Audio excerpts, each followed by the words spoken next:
बहुत ही ਸਤਿਕਾਰਯੋਗ ਦੋਸਤੋ, पूरे देश ਵਿੱਚ जो संघर्ष चल रहा है उसके बाबत कुछ बातें हैं। अलग अलग विषयों पर अलग अलग बातें रखी जाती हैं, लेकिन हमारा काम लॉ से जुड़ा हुआ है।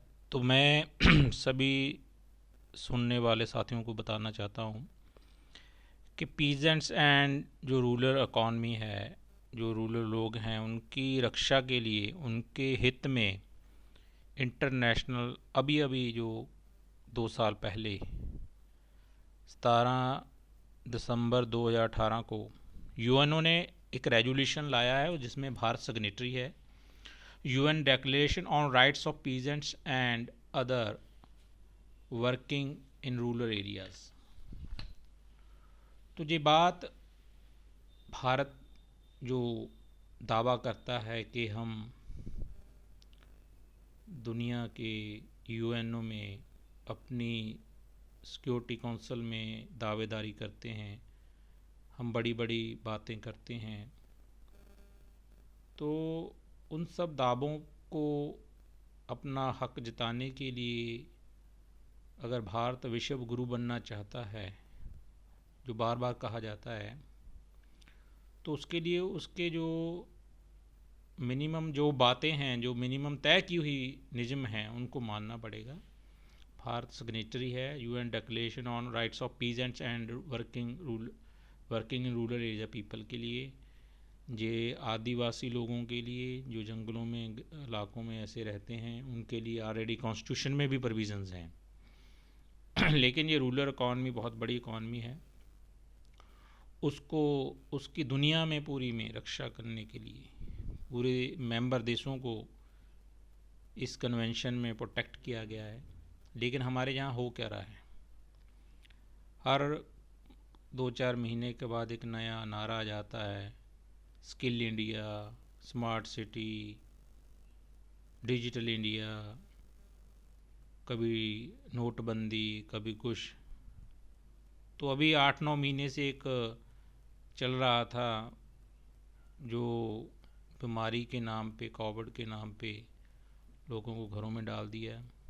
पहले नोटबंदी की, जीएसटी की। तो ये सब बातें डिजिटल इंडिया के नाम पर सेंटर ने अपने सेंटर को दस्त पंजा किया है, सारे पैसे इकट्ठे कर लिए। सेंटर ने अपना जो नए नए तरीके अपनाए, उनका भी सारी इकॉनमी डोल चुकी है।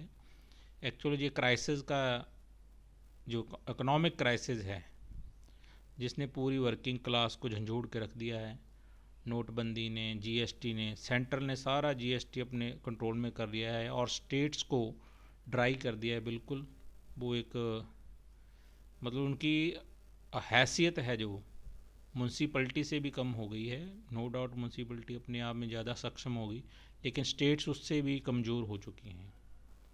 वहाँ पर लोगों को स्मार्ट सिटी के नाम पर, आप बेसिक डॉक्यूमेंट स्मार्ट सिटी का पढ़ते हैं तो उसमें लिखा है भी हमने 2030 तक 56% पीपल को शहरों में शिफ्ट करना है। क्यों भाई?